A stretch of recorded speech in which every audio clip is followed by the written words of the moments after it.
안녕하세요. 알찬 방송 그리고 밝은 방송 여러분과 함께하는 최후의 오크의 경제 이야기입니다.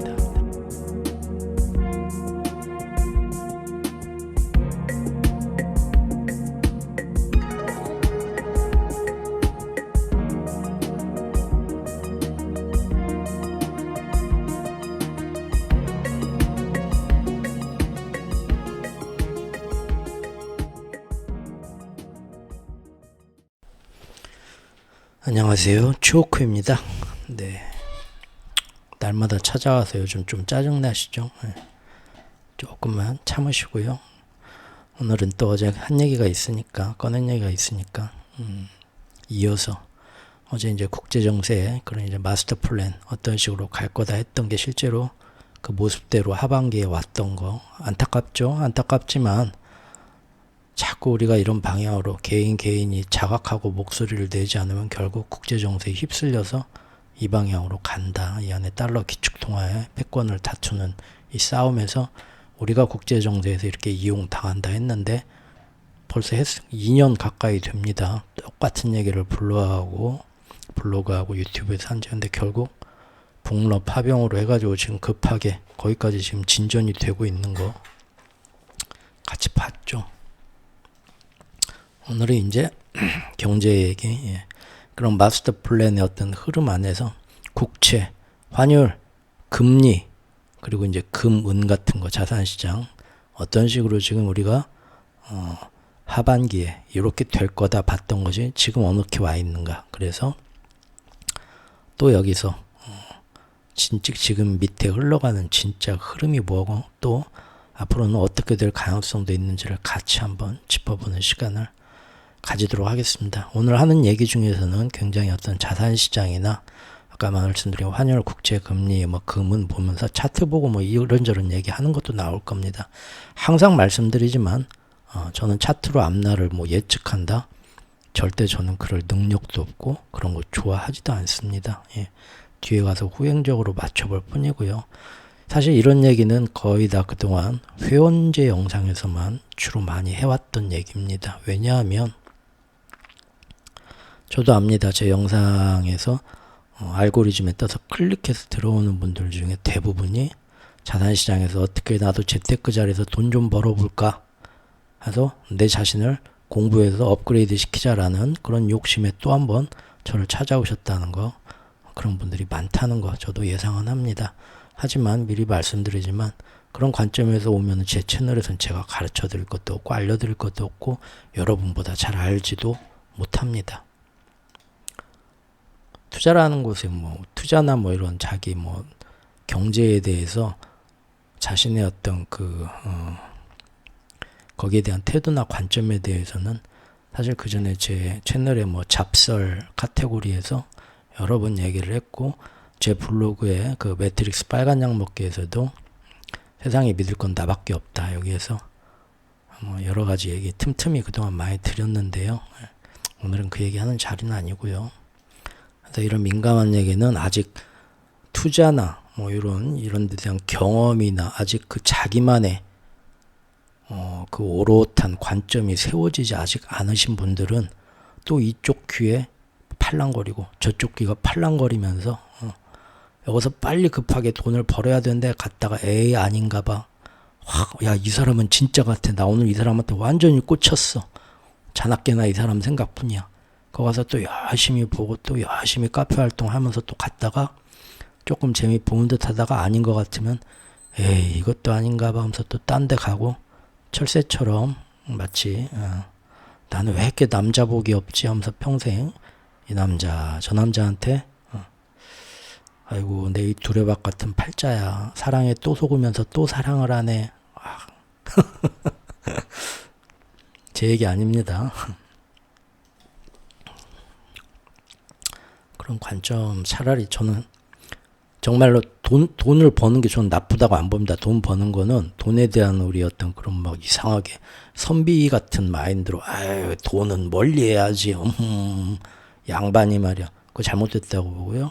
돈을 사랑하고 원하십시오. 그런데 돈에 대해서 사랑에 대한 관점이 제대로 쓰지 않으면 항상 돈을 쫓아가는 대신 돈은 나비처럼 계속 펄럭펄럭 도망가죠. 그런 의미에서 정말 뭐 여러분이 이성을 쫓아다닐 때도 그러죠. 너 너무 좋아. 어떻게 하면 네 마음을 얻을까 해봤자 여러분은 항상 양어장의 붕어입니다. 어장관리 대상이고요. 네. 하지만 정말로 자기 안에 사랑이 충만하면서 여유가 있는 사람들, 뭐 밀당할 필요도 없어요. 옆에서 공기처럼 가만히 있는 자신 있는 사람들 보면 희한하게 그런 사람들은 사랑에 고프지가 않죠. 항상 주변에서 인기가 많습니다. 돈에 대한 개념도 사실은 일단 그게 먼저 잡혀야 된다고 저는 봅니다. 그래서 정말로 그래? 그럼 어떻게 그런 거를 알고 싶다면 저는 차라리 제 채널에 있는 카테고리 신과 나눈 이야기를 추천을 드립니다. 농담이 아니고요. 물론 처음에 들으면서 거부감이 있다. 나한테는 안 맞아서 도저히 못 읽겠다 하시면 상관이 어쩔 수 없지만 좀 괜찮다 하면 차라리 그거를 날마다 시간을 내 가지고 조금씩 시간을 할애해서 6개월 안에 한번 쫙 독파를 한다던가 그런 식으로 해서 개념이 잡히면 훨씬 더 큰 정말로 주식 공부 뭐 재테크 공부하는 것보다 훨씬 더 큰 인생에서 정말 돈이라는 것과 항상 내 주변에 돈이 돌게 만드는 거에 아주 실전적인 제일 큰 도움이 된다고 저는 감히 없는 말 지어내는 게 아니라 단언을 하고 싶습니다. 신과 나눈 이야기에서 그 자막 켜기 하면은 제가 이렇게 낭독을 했지만 옆에 이렇게 스크립트에 자막도 나옵니다. 책 보듯이 보면서 이렇게 글 들으셔도 되고요. 하루에 뭐 15분씩, 30분씩 이렇게 처음에는 뭔 얘기인지 잘 이해가 안 돼도 완벽하게 이해하고 넘어가려고 하실 필요가 전혀 없습니다. 마음에 와닿고 깨닫는 부분만 깨치는 부분만 깨었고 그 다음으로 계속 넘어가면 앞서 내용이 뒤에서 나와서 계속 반복됩니다. 그러면서 조금씩 더 이해가 되고 그러면서 과정이 쭉 가서 이걸 내가 어떻게 실생활에 적용해야 될까 고민하실 필요 없고 그냥 쭉 읽으면서 계속 스며들게 만들면 다음번 4권에서 5권에서 6권에서 알아서 자동으로 실생활에서 어떤 식으로 적용해야 되는 그 밥까지 다 떠가지고 입에다 먹여줍니다. 나 이걸 어떻게 이 어려운 걸 어떻게 내가 그렇게 고민하실 필요도 없다는 거죠. 시간만 투자하면 되고요. 쓸데없는 얘기겠네. 쓸데없는 얘기는 아니죠. 이게 진짜 하고 싶은 얘기인데 자 오늘 주제 빨리 넘어가겠습니다. 그래서 오늘 차트 보고 막 이런저런 얘기 나올 건데 이거 아직 그 초보자분들이나 귀가 혹혹하시고 아직 자기만의 관점이 안 쓰신 분들은 이거 그런 식으로 뭐 리딩방처럼 되고 사람들의 어떤 중심을 흔들까봐 이런 얘기는 웬만하면 제가 다 회원 영상에서 해왔습니다. 따로 일반 공개된 얘기에서 이런 자세한 얘기는 잘 안 합니다. 근데 한 번씩 제가 그동안의 자산시장의 흐름이나 경제의 흐름 또 이런 얘기들 안 할 수는 없기 때문에 한 번씩 이렇게 몰아가지고 일반 그 구독자분들한테 공개된 영상에서 한번 쭉 하는데 오늘이 그런 자리가 될 것 같습니다. 자, 제가 지난 8월 초에 8월 1일 2일날 미국 자산시장이 뭐 엔캐리 트레이드가 저쩌네 어쩌네 하면서 확 흔들린 적이 있었죠. 미국이 경제지표 이렇게 나오면서 근데 제가 3분기에는 지금까지는 마스터 플랜 A의 흐름으로 왔지만 우리가 이제 거기서 작년 말부터 롤러코스터 1번, 2번, 3번으로 해가지고요. 어떤 경우인지 금년 초에 아주 그냥 아주 총론, 강론으로 씹고 뜯고 다 분해했습니다. 뒤늦게 제 채널 아신 분들은 어쩔 수가 없습니다. 알고 싶으면 그쪽 뭐 예전 채널 하나씩 보면서 이렇게 또 이해도를 넓히시는 거고 뭐 하루아침에 이게 바로 막 세 줄 요약해서 뭐 전해달라 하시는 분 있는데 제가 그런 능력은 없고요. 또 그러길 원하지도 않고요. 세 줄 요약하는 동안 본래 전하고자 하는 뜻은 다 없어지죠. 제가 항상 말씀드리지만 악마는 디테일에 있다.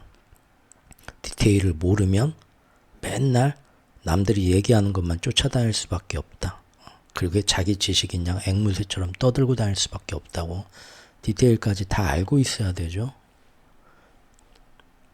어쨌든 작년 8월 초에 그래서 마스터 플랜 B가 이제 하반기 의도적인 경착륙의 어떤 위험들이 나올 거다. 그래서 쭉 우리가 봤었죠. 그러면서 이제 수면 밑의 경제와 수면 위의 근데 이제 중동의 전면전 위험 앞으로 이런 것들이 생기면서 자산 시장에 오히려 하반기에 미국의 연착륙과 금리 인하로 모든 게 다 좋아질 거다지만 이런 것이 오히려 더 이를 반대로 키울 위험성이 있다 봤던 거고요. 그래서 3분기 경제 전망을 할 때도 항상 저는 짧을 때는 분기별로, 보통은 반기별로, 긴 것은 심지어 1년으로 흐름으로 큰 흐름을 보죠. 앞으로 이렇게 이런 방향으로 가게 될 거다. 사람들이 마음이 변하지 않으면 세력들의 마스터 플랜이 순순히 사람들을 선동하는데 성공한다면 경제도 그러고 국제 정세도 그러고 정치도 그러고 전쟁도 그러고 이 방향으로 갈 수밖에 없습니다. 사람들이 바뀌어야 됩니다. 하면서 보통 짧게 한 분기, 보통은 반기, 연도별로 이렇게 쭉 보죠. 그런 면에서는 저와 같이 오래 해보신 분들, 특히 회원분들은 아실 겁니다. 사실은 굉장히 확률이 높죠. 맞추는 확률이. 이번 3분기 때도 그래서 사람들의 예상과 달리 달러에 다시 올라간다. 그리고 그걸 올리기 위해서 선진국들이 또 공조를 해가지고 뭐 이런 게 나올 거다. 물론 이제 엔케리, 와타나베 부인 괴담은 지금 해리스를 밀어주는 동안은 일단은 잠잠해졌어요. 근데 앞으로 언제 또 튀어나올지 모르죠. 그리고 최근에는 6월 달에는 이미 아시아 전선하고 이제 유럽 전선하고 붙여가지고 뭔 일이 일어날 거고 그러면은 달러와 환율이 안정되는 듯 다시 치솟을 거다. 그런 얘기 6월 달에 했었고 지금 일어나는 일이죠. 그리고 뭐 전 세계가 피벗으로 가서 다 좋아할 거다 하지만 그때도 원화만 계속 불안해지고 코리아 디스카운트 앞으로 계속 나올 거고 그 이유는 뭐냐? 사람들이 아파트값만 생각하고 부동산값만 생각하고 삼성전자만 생각하지만 지난 1년 동안 사실은 남의 나라 전쟁판에 그대로 끌려갈 수밖에 없도록 계속 조약과 협약과 뭐를 지금 계속 바꿔가면서 거기다가 참가하고 있는데 여당도 그러고 야당도 그러고 정부도 그러고 언론도 그러고 지식인도 그러고 국민도 그러고 아무도 신경도 안 쓰고 아는 사람도 없고 얘기해도 너는 그럼 빨갱이냐? 그래서 어쩌자는 거야. 너 지금 그러면은 여기서 뭐 중국한테 붙자는 얘기요? 굉장히 경색된 반응들만 보이게 되니까 이렇게 가면은 우리나라 원화만 불안해진다. 지금 제가 영상을 찍는 게 오늘 오후 5시 8분입니다.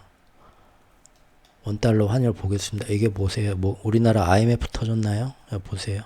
9월 27일 이거는 지난 영상들에서 꾸준히 저랑 이제 소통하신 분들은 알죠. 9월 27일부터 모든 게 다 동시에 이루어졌죠. 선진국 여기서 그 얘기 다 할 수는 없습니다. 9월 27일부터 쫙 올라가죠. 이게 뭡니까 이게? 그것도 중간에 여기 보통 이런 데는 이렇게 막을 수가 있었죠. 어떤 그 경계선에서는 막기가 쉽죠. 참호란 말이에요. 방파제란 말이에요. 근데 이거 정말 힘도 못 쓰고 그냥 뚫렸죠. 오늘 1380원 넘었습니다. 그럼 언제 수준입니까? 금년 7월 말 수준이네요. 여기 때부터 7월 말부터 이렇게 내려가면서 이 경계선에서 이렇게 내려가기 시작할 때 8월 들어가지고 그래서 연준이 비컷한다 금리 인한다 할 때 이때 열이면 열 외국인이건 뭐 노랑머리건 우리나라 검은머리건 교수님 팀장님 뭐 다 나와가지고 여러분들 달러 떨어지고 앞으로 원화 안정되고 얘기들 했죠. 하지만 제가 3분기 전망 이미 하반기 전망할 때부터 내려가겠지만 바닥 쳤다 다시 올라올 확률이 큽니다. 저는 그렇게 생각 안 합니다 했죠. 여기 보십시오. 3분기 딱 끝나고 이제 3분기에 바닥 잡고 4분기 시작하면서 지금 9월 말부터 쫙 올라오죠. 누가 예상이나 했습니까? 아무도 예상 못했죠. 어디 이때뿐입니까?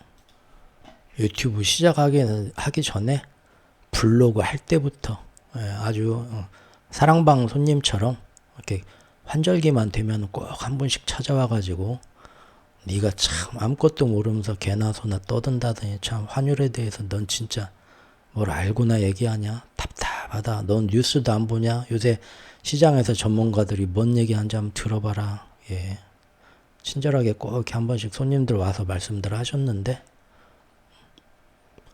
지난 3년간 결국은, 예, 이때는 뭐 저기 작두 타던 때였고, 올라갔다 내려갈 때도, 아니요, 이거 짓고, 007 다이아몬드는 영원히, 계속, 가장 최근에는 3분기 시작할 때, 아니요, 다시, 예. 왜 그럴까요? 야, 최오크란 놈이 대단한 놈인가 보다. 그죠? 남들 다 틀린 거 지난 3년 동안 뭐 삼성전 뭐 어디 뭐 삼성 경제연구소 뭐 대신증권 뭐 노무라증권 뭐 다 와가지고 환율 예측하고 우리나라 교수님 뭐 815 채널 뭐 3%인가 8%인가 815 채널 아이 생각이 안 나네 요새. 그런데 나오는 유명하신 분들 다뭐 아니요. 반기, 분기별로. 항상 딴소리 했죠. 저 혼자만. 혼자만 웃겨. 야, 나 대단한 사람인가 봐요. 그게 아니죠. 아니, 이런 걸 제가 뭐 무슨 뭐 점쟁이라고 다 알겠습니까? 근데 지난 3년 동안 아주 재밌게 잘 맞춰왔죠. 세상에서 공부가 제일 쉬웠어요. 한 것처럼. 뭡니까? 예.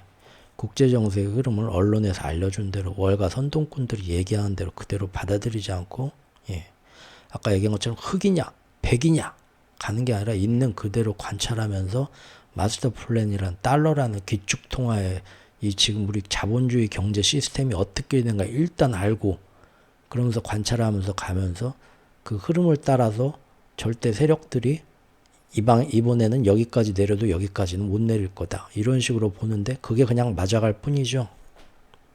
항상 말씀드리면 제 블로그에 왕추천글 꼭 한 분들 보셔야 되고요. 그걸 기본으로 보고 기축통화, 그 다음에 돈이라는 거에 과연 뭔가를 이해를 하고 그 개념을 씹어 드시고 그 다음부터 자꾸 어떤 자기가 푹 빠져있던 그 색깔에서 벗어나서 더 큰 시각에서 자기를 관찰하는 관찰자 입장이 되고 그 다음에 더 큰 입장에서 뒤에서 또 다른 나를 관찰하는 입장이 돼서 점점 더 큰 개념으로 이런 경제의 흐름도 이렇게 하면은 아무나 다 이런 거는 쉽게 볼 수 있습니다. 어렵지도 않습니다, 사실.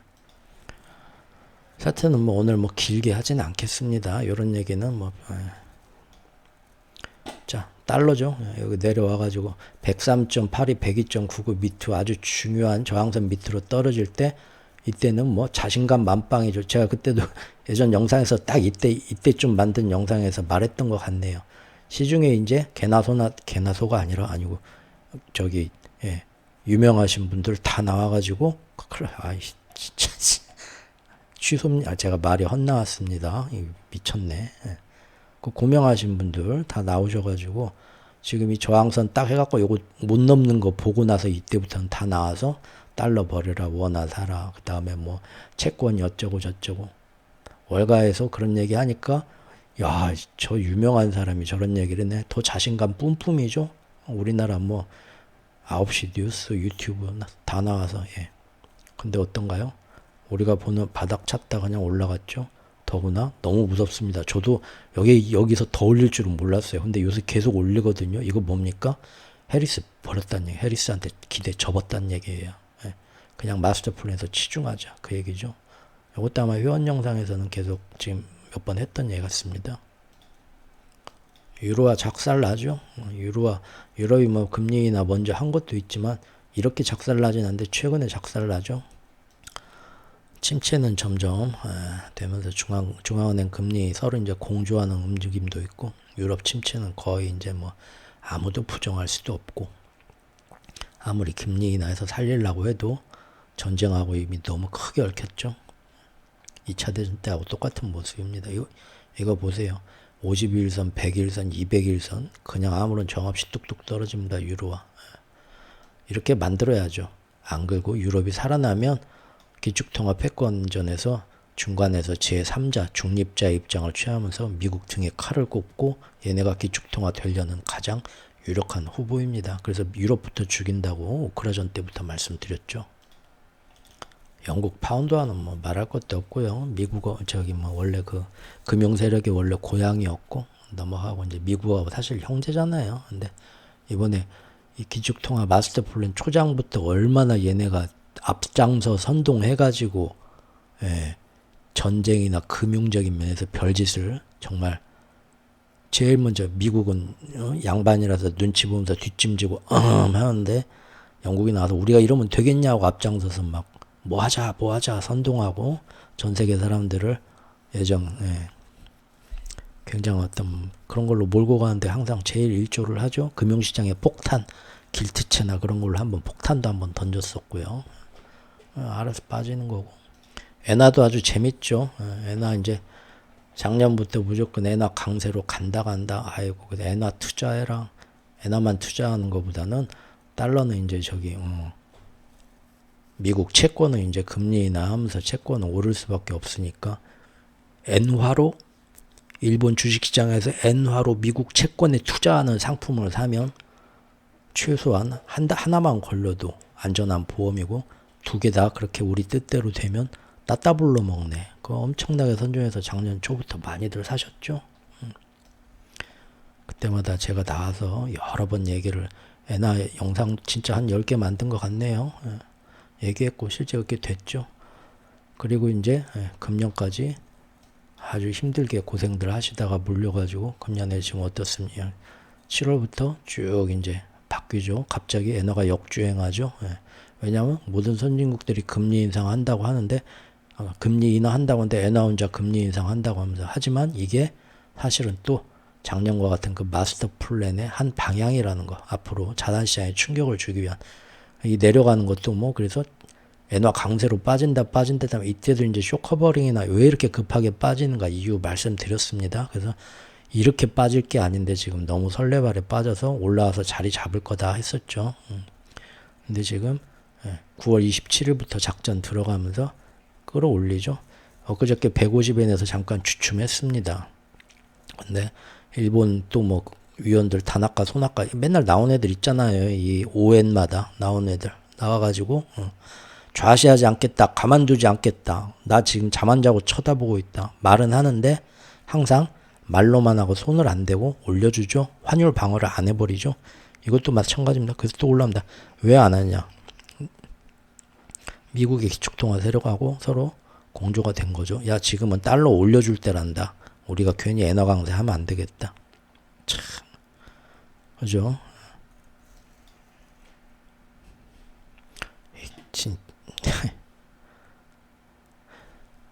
최근에 아신 분들에게 뭔 얘기인가 하겠죠? 근데 저랑 안주 오래되신 분들은 지금 쭉 짚어보면 어떻습니까? 너무 재밌죠? 저만 재밌나요? 시장에서 항상 나오는 주류 언론의 얘기만 들으면 이게 뭔 일인가 하는 거죠. 세상은 요지경 하는 거고 우리만의 흐름을 잡고 가면 정말 결국은 그렇게 가죠. 지금 저렇게 다시 달러를 102, 103 여기로 올리는 거는 해리스는 이제 해줄 만큼 해줬으니까 네가 알아서 해라 이거고요. 그리고 이제 이거 브릭스하고 지금 오늘부터 브릭스 회의 열렸죠. 3일 동안. 그리고 이제 중국 저번에 나와가지고 중국은 엔화를 여기로 위안화를 이 밑으로 내리고 싶죠. 내려가지고 좀 경제가 발전할 수 있다. 그런 기대가 와야 돼. 그래서 이제 외화들도 들어와야 되니까요. 그래서 지금 판공성이가 18일 날 또 나와가지고 괜히 또 뭐 카메라 앞에 얼굴 한번 비추고 또 뭐 앞으로 뭐 더 뭔가 10월 말까지 뭐 하겠다. 액션을 취하지만 내려갈 듯 하다 안 내려가고 지금 그냥 여기서 멈추죠. 왜? 이제 시장에서 이미 기대는 제가 이때부터 사라졌다고요. 그때 여기 장대 양봉 뚫을 때부터 이 분위기가 투심이 완전히 바뀌었다고 말씀드렸습니다. 그래서 예전처럼 나와서 쇼를 해도 안 돌아가요. 그리고 비록 달러가 올라간다 지금.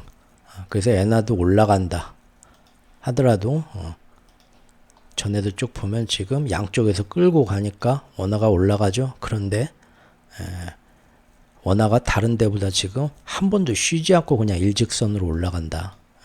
다른 데는 조금 멈추다라도 가죠. 위안화하고 엔화 보면. 그런데 우리나라 원화만 에스컬레이트죠. 엘리베이터죠. 주저함이 없죠. 망설임이 없죠. 왜 그럴까요? 우리나라 환율 당국만 놀고 먹나? 그건 아니죠. 주식시장도 보면 어떻습니까? 어쨌든 중국 증시는 떨어져 한번 쫙 오르긴 했었고 지금 떨어졌지만 그래도 예전보다 많이 올라 있는 상태죠. 일본 증시도 떨어졌다 올랐다 지금 하는데 코스피 코스닥만 엄청나게 버림받죠.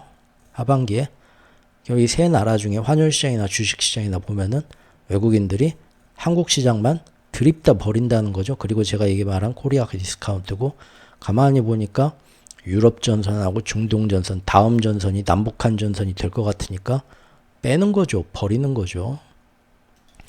바로 그런 영향 때문에 앞으로 뭐 전부 전 세계가 금리 인하 피벗으로 가서 모든 나라의 환율이 안정될 거다 축포를 쏘고 있지만 지난 7월 말에 아니요. 우리나라 원화만 앞으로 더 불안해질 겁니다. 지정학적 불안이 하반기에 가면서 그런 안타까운 심정, 기영이의 심정을 얘기했고 지금 10월 말에 석 달 만에 현실이 된 겁니다. 보이시죠? 한숨 제가 웬만해서는 요새 잘 안 쉬는데 대한민국 얘기할 때만 저도 모르게 한숨이 나와요. 좀 한숨 듣는 분들 좀 짜증나겠다. 미국 10년물 저 이럴 줄 몰랐어요. 4.0에서 저는 여기 대선까지는 여기까지 갈 거라 생각했어요. 4.0에서 더 올리면 그러지 않아도 해리스가 지금 조금 위태위태한데 더 밀리거든요. 야, 근데 이거 해리스 버렸다는 뜻이에요. 지금 2주 남았죠. 기대 안 한다는 뜻이에요. 어차피 될 놈은 지가 될 거고 잘하면은 아니면 물론 다른 뭐 플랜 B가 있거나 뭐 선거 조작을 하든 뭘 하든 아니면은 이제 이거는 신경 안 쓴다는 얘기예요. 해리스도 해줄 만큼 했고 이제는 네가 알아서 해야지 언제까지 우리가 다 해주냐. 우리가 여기서 더 해줄 게 남아있냐라는 거고 마스터 플랜에 집중한다는 거예요. 4.25. 근데 저는 4.0에서 사실 모르겠네요. 지금 당장 진짜로 한 달 안에 뭔 일을 터뜨릴 게 아니면 이렇게 올리면 안 되거든요. 그렇게 급하게 갈 이유는 없는 것 같은데 요즘 좀 급하게 가고 있습니다. 자, 차트는 대충 이렇게만 보고요. 이렇게 지금 자산시장이 갑자기 3분기에 모두의 예상과 다르게 변했죠. 하지만 우리는 이렇게 될 거라고 예상을 했었죠. 자, 그런데 대부분의 사람들은 왜 이렇게 됐나 지금 이해가 안 되고 당황스럽죠. 그럼 이걸 또 누구의 탓으로 돌려야겠죠. 무슨 얘기냐면 달러가 이렇게 다시 102.99, 103.81을 넘어서 초강세가 되고요. 103.8이 넘으면 그냥 강세가 아니고 초강세입니다. 이런 식으로 여기서 오래 머물게 되면 어디선가 터져요. 금융이. 외국의 유동성이 문제가 되면서. 제가 요거에 대해서는 앞으로 전에 그 재헌절에 만들었던 영상에서 트럼프가 당선될 가능성을 두고 세력들이 지금부터 세팅을 해서 일부러 의도적인 경착륙을 일으킬 수 있는데 그것이 외부에서는 전쟁과 또 뭐 일단 외부적인 그거를 이용해서 충격을 주려고 하고 금융 자산 시장 안에서는 엔캐리로 자극을 주는 게 첫 번째고 그 다음에 가끔 회원 영상에서 말씀을 드렸었는데 레포 시장 제가 보고 있다고 말씀드렸었습니다. 미국의 QT하고 연결된 건데 미국 연준의 영레포 시장 그런 데서 어떤 작전이 들어갈 수도 있다 보고 있는데 이게 지금 사실은 해리스니까 트럼프가 결정 나기까지는 아직까지는 그건 일단 잠재워뒀다고 보는데 요새 막 이렇게 그냥 쉬지 않고 올리는 거 보면은 그쪽도 슬슬 지금 미리부터 준비하는 게 아닌가라는 생각이 얼핏 드는데 무슨 얘기인지는 잘 모르시겠죠? 나중에 뭐 일 터지면 그때 알면 됩니다. 그런데 이렇게 달러가 초강세로 가고 특히 이제 그러면은 전 세계 환율이 다 이렇게 올리면서 금리 인하하고 지금 뭐 시작한 나라들도 있는데 굉장히 지금 오히려 더 크게 부담이 되죠. 수입 물가 올라가면서 수입 물가 올라가면 이제 물가 잡았다고 생각하고 금리 인하 시작했는데 다시 환율이 전 세계 환율이 이렇게 떠버리면은 수입 물가가 다시 올라갑니다. 그럼 지금 금리 인하까지 한 마당에 환율까지 올라가면 인플레가 이제 한 번 더 크게 치솟거나 국가 경제가 크게 흔들린다는 얘기예요. 더구나 미국이 10년물 금리가 다시 4.25 여기 간다? 요즘 4.338은 설마 넘지 않겠죠, 이번에. 이거 넘기면 진짜 뭔 일 지금 얘네들이 생각하고 있다는 얘기예요. 여기까지 넘으면. 근데 이런 식으로 가면 다시 뭡니까? 미국 10년물 금리의 기준은 뭡니까? 전 세계의 기축통화 모든 것이 다 무역 결제 표준이 지금 달러화로 되고 있는, 우리가 달러 시스템 속에서 살고 있어 갖고 미국이 기침하면 우리가 독감에 걸리는 거죠. 재채기하면. 그게 싫어 갖고 브릭스는 달러 없는 세상을 우리끼리 유토피아를 만들자 하는 거고요. 근데 전 세계 그런 채권금리 달러 세상에서 어쩔 수 없이 살 수밖에 없는 지금 우리 대부분의 나라들은 전 세계 채권금리의 기준이 되는 저기 미국 10년물 금리가 이렇게 올라가면 미국 안에서도 모든 할부금리나 모기지금리 그런 거의 기준이 다 올라가면서 해리스의 경제 공약도 흩어지고 사람들이 뭐 해리스의 지지율도 내려가겠지만 다른 나라 전 세계 나라들이 다시 자기들은 금리 인하를 이제 시작했는데 미국 따라서 다시 오른 금리가 올라가면서 전 세계 경제가 위험해집니다. 그럼 약한 나라부터 빵빵 터져요. 2022년도 10월에 길티체 폭락 사태, 그리고 또 그때 뭐 CS 무너지네 만에 그것 때문에 했대가지고 이것이 유럽의 금융위기가 되고 전 세계 금융위기로 번져갖고 다시 한번 경제 공황이 올 수 있다고 그때 위기가 왔었던 것처럼 이번에도 이런 식으로 계속하면 이런 위험이 커진다는 거예요. 만약에 그런 일이 앞으로 생기면 어떻게 될까요? 그러면 오늘의 주제입니다. 저처럼 이렇게 이 모든 거를 짚어나가고 이때부터 결국은 이 기축통화 패권의 어떤 욕심 때문에 사실 이렇게 오를 일이 이만큼 오를 일은 아니거든요. 그런데 중동 전쟁 일으키고 사방에서 지정학적 갈등을 오히려 더 유도를 하고 하면서 지들이 끌어올리는 거거든요. 그래서 전 세계가 위험해진 거는 사실 조금 이런 조금 이런 것 좀 볼 줄 안다 좀 하시는 세계의 각국의 분들이 보면 누가 봐도 아마 그분들도 저의 얘기에 동의하실 겁니다. 미국의 연준과 어떤 기축통화 세력들이 또 지들 좋으려고 뭔 짓을 했고 그것이 나비 효과처럼 연이어져 갖고 전 세계 경제가 또 위험해지는구나. 실제로 오랜만에 추억 소환 한번 합시다. 제가 유튜브 시작하기 전에 2년 전이네요. 2022년 10월 12일에 제가 썼던 거 있죠. 진짜 파티는 어디에서. 요거. 그때 이제 재밌게 이렇게 막 뭐 소설식으로 이렇게 썼는데 결국 이 내용 보면 뭡니까? 그때도 지금 저런 식으로 막 국채 금리 오르고 연준의 긴축 때문에 달러 오르고 하면서 어디선가 지금 유럽에서 금융위기가 터지려고 했죠. 근데 이거를 그때도 다른 탓을 했어요. 언론질을 해가지고 사람들은 이런 정확한 이런 걸 전문적인 걸 모르니까 다른 탓을 그때도 푸틴 탓으로 돌리고 전쟁 탓으로 돌리고 뭘로 돌리고 했는데 제가 이것이 세력들의 마스터 플랜의 모습이다. 이게 중요한 얘기입니다. 오늘 할 얘기도 이 얘기입니다. 사람들을 어제 북한 러시아 파병 그 영상에서 말한 것처럼 잘 모르는 사람들을 다른 걸로 해가지고 디테일을 모르는 사람들을 선동하는 것처럼 경제 분야도 사실은 모든 이런 일이 일어나게 된 원인들을 기축통화 세력과 미국 연준과 이런 애들이 만들어 놓고 나중에 일어난 파장은 또 외부의 푸틴 탓 아니면 내부의 미국하고 대척하는 또 다른 정치권의 탓으로 프레임을 씌워서 뒤집어 씌워요. 그래서 이거는 아니다 그때 2022년 하반기에도 얘기를 했었는데 저하고 똑같은 얘기를 하는 사람이 갑자기 나왔죠. 그분이 누구십니까? 바로 이런 전 세계 채권 시장의 흐름을 빠삭하게 파악하고 있는 구겐하임 파트너스라는 투자회사의 스콧 마이너드 이분이었습니다. 이분은 채권 시장의 유동성 경색으로 당시에 뭐 모르고 몰랐던 사람은 발 뻗고 잤겠지만 경제 좀 아시는 분들은 2022년 10월에 한번 세계적인 경제 공황이 올 뻔했었습니다. 그때 이제 채권 시장 길티체로 시작된 그 파장이 대형 금융기관으로 벌어지면서요. 그때 유럽에 있는 도이체방크나 이런 뭐 CS나 크레딧 스위스나 이런 게 문제가 됐고 걔네가 무너졌으면 거기서 또 달러 차관, 유로 차관을 빌려다가 금융기관 빌려 쓰는 게 아시아, 우리나라 이런 나라들이라서 연쇄적으로 도미나가 레버리지로 다 터지게 돼 있습니다. 이 상황 보고 뉴스에는 안 나왔지만 아주 그냥 우리나라 한국은행 관계자들도 잠 못 주고 똥꼬에 힘 빡 주고 있었을 거예요. 이 일이 어디서 정리가 되고 수습이 되냐 아니면 사방이 빵빵 터지냐 아마 굉장히 땀 뻘뻘 흘렸을 겁니다. 당시에도 이게 뭐 푸틴 탓이다 누구 탓이다 옐런 누님 나와서 뭐 그런 얘기로 막 전 세계 언론을 몇 달 전부터 몰고 갔지만 제 블로그에서는 지금처럼 마스터 플랜의 흐름으로 아니다 봤었죠. 근데 그때 구겐하임의 스콧 마이너드 씨가 나와가지고 이 채권 시장의 모든 흐름을 보고 있는 분이죠. 지금 시중에서 나오는 것처럼 당시 채권 시장의 유동성 경색은 영국의 길트체가 아니다. 사실은 미국 연준에서 QT 정책, 금리 인상도 아니고 그 밑에 지금 유동성을 직접 흡수하는 QT 정책이 지금 계속 되면서 사실은 미국 연준에서 달러가 계속 강세로 와. 이 지금 미국의 어떤 기축통화들의 행동이 연쇄적으로 나와가지고 지금 이렇게 간 거다.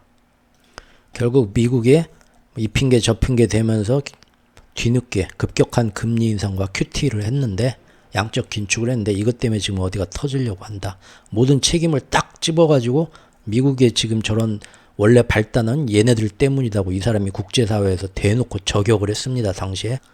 그래서 연준이 뭔가 바꾸지 않으면 11월에 전 세계 어디선가 지금 금융위기가 터질 것이다. 봐라. 예언까지 해버렸어요. 이 사람이 당시에. 그리고 그 이후에 뭐 G20 재무장관 회의 같은 게 당시에 또 열렸는데 다 블로그에 제가 기록을 해놨는데 거기서 그래서 세계가 와서 지금 경제 위기가 세계 어디선가 유동성 경색이 막 사방에서 온다. 죽는 소리가 난다. 근데 가만 보니까 니들은 미국은 푸틴 탓이고 또 뭐 어디 뭐 영국 어디 탓이고 뭐 트러스 총리 탓이고 한데 우리가 볼 때는 구겐하임 씨 말이 맞네. 미국 니네 지금 연준의 어떤 급격한 핑계는 뭐 외부에 되지만 결국은 니네가 일부러 달러 강세와 국채 금리를 높이면서 이런 일이 벌어졌는데 니네가 외부 탓만 할 게 아니라 니네가 좀 움직여서 이 세계의 위기를 막아야 되지 않냐고 비난들을 많이 그때 했습니다. 그래서 제가 그때 이렇게 글도 썼던 거죠. 야, 이런 얘기를 하는 사람이 있네. 이 사람은 채권시장 전문가라서 확실하게 그 흐름을 밑에서 봤던 거죠. 그래도 감히 미국이라는 세력에 대해서 이렇게 이빠른 소리하고 미국을 저격하는 사람. 그러기 쉽지 않죠. 그냥 자기는 거기서 어떻게 가나 되나 보다 하고 투자해서 돈만 벌면 되는데 세계에 그런 위기가 오는데 그 기회를 이용해서 한탕 벌어야겠다 하는 것보다는 이렇게 해서 많은 사람이 고생하는 것보다는 바꿀 수 있으면 바꿔야지 하고 자기 소신을 얘기한 겁니다. 그래서 제가 되게 멋있게 봤었죠 그때. 그런데 참 또 까마귀 날자 배 떨어진다고 이렇게 기축통화 이 패권 세력이 자기들의 마스터 플랜 욕심 때문에 세계의 어떤 일부러까지는 아니어도 경제 위기를 만드는데 원인이 되고 있다라는 거를 저격하듯이 저렇게 발언을 했던 구겐하임의 스콧 마이너드 씨가 딱 그 얘기하고 2달 뒤에 죽습니다. 그래서 제가 그 당시에 2023년도에 대한 1년치 전체적인 큰 흐름을 전망을 하면서 제일 먼저 제가 연말 특집 1편에서 애도를 했죠. 이분에 대해서. 원인은 뭐 심장마비 사인은 그런데 이분이 평소에 얼마나 철저하게 운동으로 자기 몸을 아주 엄청나게 관리를 했는지 옷도 언더아머만 입고 다니셨다고요. 3대를 3대 500을 치는 양반이에요. 아주 엄청난 스포츠맨이고 근데 심장마비로 가셨어요. 그렇다고 하니까 안타깝긴 한데 그 이후로는 이제 이런 거를 정확히 찝어가지고 감히 뭐라 하는 사람이 없어졌죠. 자, 굳이 2년 전 옛날 얘기를 소환한 이유는 뭡니까? 요즘 이렇게 가면서 다시 이런 식으로 계속 가면은 금리나 따라서 했던 마당에 갑자기 유턴하면서 힘들어지는 세상이 점점 이제 여기에 이제 앞으로 뭐 엔켈이나 뭐 영래포 시장의 그런 충격까지 자기들이 전화 통화해갖고 한번 하면은 언제든 맘먹고 하고 싶을 때 어떤 금융시장에도 트리거를 이용을 해가지고 충격을 줄 준비 세팅도 사실은 같이 들어갈 수 있다는 겁니다. 지금부터. 무섭죠? 바로 하반기에 마스터 플랜이 잘 안 될 경우를 대비해서 금년 말에 의도적으로 만약 하나 정말 그렇게 되면 의도적으로 경착륙을 일으킬 수 있다. 그 얘기죠. 근데 이번에도 똑같습니다. 패턴이 예전처럼. 이거를 뭐 지금 저번에 그 구겐하임의 스콧 마이너드 씨처럼 진짜 잘 아는 이 흐름을 전문가들은 가만 보니까 모든 게 모든 원인이나 책임이 미국의 기축통화 세력들, 금융 세력들한테도 있네. 그런 얘기가 나오면 안 되겠죠? 그래서 그 2년 전처럼 막 모든 나라가 와서 미국한테 막 비난하고 니네가 똥 쌌으니까 니네가 치워라. 그런 얘기 나오면 안 되겠죠? 그때도 누구 탓으로 돌리려고 했습니까? 외부에 푸틴 탓, 시진핑 탓, 북한 탓. 그 다음에 또 내부에서는 이번에 희생양은 뭐가 되겠습니까? 일본의 엔캐리로 만들려고 지금 들어간 거 3분기 초반부터 봤잖아요. 나중에 이거 핑계 댈 수 있거든요. 연준은 정말 열심히 해갖고 인플레이션도 다 잘 잡고 아름다운 경제. 그래서 이제부터 금리 인하해서 전 세계가 따라서 금리 인하해서 모든 세계 경제가 다 회복하는 아름다운 세상을 만드는데 거의 성공했고 이제 딱 그 일만 남았는데 누가 이 아름다운 꽃밭에다 똥을 뿌렸냐? 똥물을 찌끄렸냐? 푸틴이 또 전쟁을, 북한이 또 파병을 해가지고 트럼프가 또 저기 망가뜨려서 오늘의 주제입니다. 야, 주제가 40분 만에 나온다. 그때 제가 얘기를 했었습니다. 7월 달에 하반기 전망을 하면서 만약 앞으로 하반기에 달러 약세로 가고 금리 인하가 되면서 좋은 금융 환경이 되는데 반대로 역주행하면서 더 힘든 일이 만약에 생기게 되면 그거를 사실은 지들이 세팅하는 거지만 그걸로 인해서 세상이 또 미국을 원망할 수도 있으니까 희생양, 프레임을 만들어서 누구한테 뒤집어 씌워야 되죠. 외부에는 항상 러시아나 어떤 브릭스 그런 세력, 세계적인 독재자, 악마, 뭐 그런 애들한테 뒤집어 씌우면 북한 씌우면 되는데 안에 금융시장에 뭔 일이 만약에 벌어진다? 그런 거는 누구한테 씌운다? 트럼프한테 씌울 거다. 얘기를 했었죠. 그게 지금 석 달 전에 얘기한 게 지금 어떻게 됐나 보자 이겁니다. 그러면 당연히 최근에 갑자기 이렇게 달러 오르고 그래서 환율 막 위로 튀고 미국 10년물 금리 오르면서 막 지금 힘들어지고 하는 거 요거 누구 탓이라고 해야겠습니까? 트럼프 탓이라고 해야겠죠? 정말 그렇게 이제 뭔 말을 하려는지 이제 아시겠죠? 예.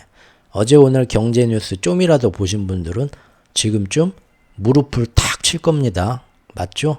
어제 오늘 이틀 사이에 쏟아져 저도 원래 어제 이 영상까지 하려다 너무 길어져서 끊고 내일 만들어야지 하고는 하루 자고 오늘 일어나서 기사들 보고 깜짝 놀랐습니다. 하루 만에 지금 오늘 하려고 만든 이 원고의 내용을 사방에서 약속한 듯이 이거는 퍼뜨린 거예요. 누가 위에서 보도자료 퍼뜨린 거예요. 저기 위에서부터 전 세계로 퍼진 거예요.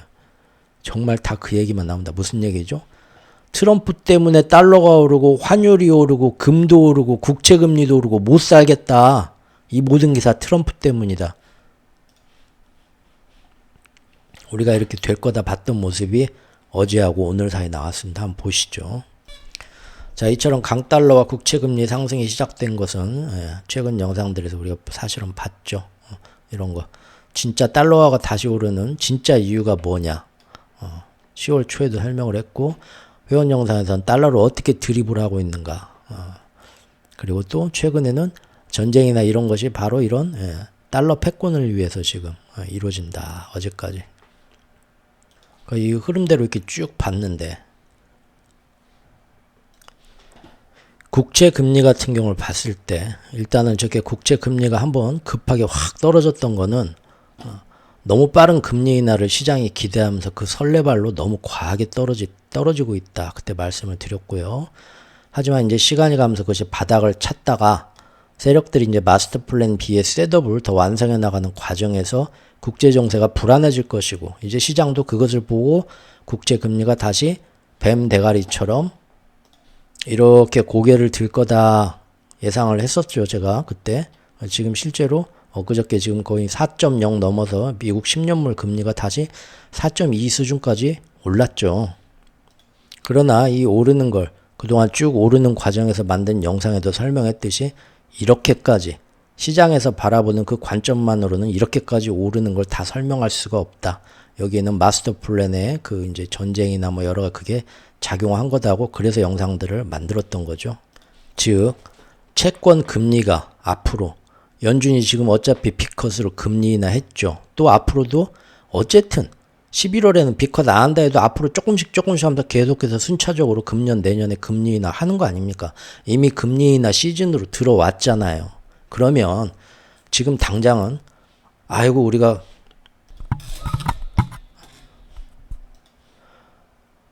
처음에는 아이고 우리가 너무 금리 인하 빨리 될 거라고 과하게 기대해서 이렇게 10년 금리가 내려왔나 봐 했다가 자성의 움직임으로 다시 이렇게 되돌림 현상이 난다 해도 어차피 그래봤자 이제부터 금리 인하 과정으로 본격적으로 다이빙 하는데 올라도 조금 오르다 다시 내려가야 되거든요. 모든 시장의 관계자들도 그렇게 봤고, 근데 4.0 넘어서 그냥 계속 더 뜨죠. 이거 뭔가 이상하다. 설명이 안 된다는 겁니다. 이것을 우리는 당시에 실시간으로 살펴봤었죠. 즉 결국 이것도 달러 강세 현상처럼 사실은 거시적 불안 상태, 특히 지정학적 불안과 그로 인한 뜻하지 않은 경제 충격 등의 불확실성, 위험성을 보고서 혹은 지금 이렇게 고착화되는 전쟁들 때문에 결국 다시 한번 또 인플레이션과 공급망을 앞으로 자극하게 될 수도 있다. 이런 위험까지 같이 보기 때문에 처음부터 그렇게 갑자기 부흥 뜨면서 계속 끝없이 지금까지 오른 것인데, 이제 뒤늦게 주식시장, 자산시장, 월가의 전문가들이라는 사람들은 이제 여기다가 미국의 막대한 재정 적자도 보면서 또 누가 당선되든 해리스든 트럼프든 더 많이 국채를 찍고 돈을 풀 것 같으니까 금리는, 특히 장기금리는 여기서 더 낮아지기는 힘들겠다, 그런 생각까지 보태지면서 지금 금리가 더 오르고 있습니다. 무슨 얘기냐면요, 어제 오늘 시장에 나온 기사들 보면요, 요즘 왜 이렇게 달러가 이렇게 쫙 올랐습니까? 요즘 10년물 금리가 왜 이렇게 너무 많이 올랐는데요? 설명해 보라고 하니까 사실 우리가 지난 분기 전에 예측을 했고 또 실시간으로 그동안 석 달 동안 짚어왔던 흐름에서는 아까 말한 것처럼 마스터 플랜을 이어가려는 달러 기축통화 세력이 중국을 견제하고 브릭스를 견제하기 위해서 서로 간에 도와주고 전쟁도 이용하고 하면서 그게 끌어올린 게 큰데, 이제 어제 오늘 너무 사람들 예상과 다르게 올라오니까 자산시장은 처음에는 이거 생각도 어차피 그래봤자 다시 내려가 이제 금리 인하 하게 되니까 하면서 신경 안 썼는데 계속 올랐죠. 너무 오르니까 요새 와서 이제 뭔가 설명을 해야 되는데 뭐라고 설명을 하고 있냐. 어제 오늘 기사 다 보면은 결국은 두 사람 탓. 일단은 연준이 금리 인하 너무 확 앞으로도 11월에도 빅컷을 해줄 줄 알았는데 미국 경제가 너무 뜨거워 잘 나가. 그래서 그렇게 빨리 안 할 것 같아. 그래서 되돌려진다. 그거 하나고요. 두 번째는 트럼프가 지금 당선 가능성이 점점 높아지면서 트럼프가 가져오게 될 미래를 보면서 그것 때문에 올라간다. 자, 남 탓을 하기 시작한다 이거죠. 자, 이제 정리해서 말씀드리면 최근에 드디어 10년물 금리가 다시 4%를 넘게 되자 더 이상 이를 무시하기 힘들었던 시장은 이제 그동안 이제 주식시장이 이제 잘 못 올랐던 나스닥 같은 거 오르지 못했던 이유가 지금 높은 채권 금리 때문이라고 갖다 붙이기 시작했습니다. 그런데 이게 말이 안 되는 게 어제 오늘 기사들 다 보면 하나에서 열까지 다 이렇게 나옵니다. 국채금리가 미국 10년물 국채금리가 4점이 돌파했다. 왜? 트럼프 트레이드 영향 때문이다. 트럼프의 당선 가능성 때문에. 강달러가 부활했다. 왜냐하면 미국 경제가 너무 뜨거워서 미국 금리 인하가 지연되는 와중에 트럼프 승리 기대 덕분이다. 그래서 앞으로 강달러와 미국 국채 금리가 오르면서 또 어디선가 경제 문제가 터지고 세상 경제가 힘들어지면 그거는 누구 탓? 밖에서는 빌런 탓, 내부에서는 트럼프 탓. 이거죠. 미국 경제가 잘 나가고 뜨거운 거 탓하기는 힘들잖아요. 미국 경제가 좋은 건데 그 망치라는 건 안 되잖아요. 엔화가 151엔까지 다시 크게 지금 약세로 빠졌다. 왜? 트럼프 당선 시의 어떤 우려 때문에. 기사 바로 오늘 물밀듯이 나왔더라고요. 오늘 하루 자고 일어났더니 원달러 환율이 1380원까지 다시 약해졌다. 흔들렸다. 왜? 강한 미국 정대 트럼프 트레이드까지. 그러니까 이런 흐름을 모르면, 디테일을 모르면 사람들은 또 요것만 다 봐요. 그리고 트럼프 때문에 달러가 다시 올라간대. 국채 금리도. 어디 가서 또 똑같이 얘기하겠죠?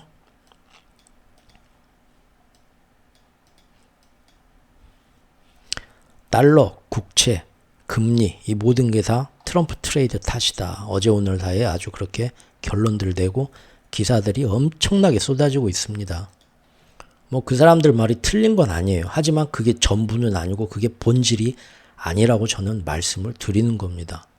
야, 네가 뭘 안다고? 모르죠. 저도 잘 몰라요. 어떻게 제가 그분들보다 잘 알겠습니다. 하지만 분명한 거는 지난 2년 동안 또 블로그 쭉 보신 분들은 지난 3년 동안 저와 같이 보셨으면 알겠지만 달러, 국채, 금리, 환율에 대해서 맨날 시중의 전문가들이 나와서 이렇게 될 거다 하는데 저는 딴소리 했는데 분기 반기 지나면 이상하게 제가 항상 이겼죠.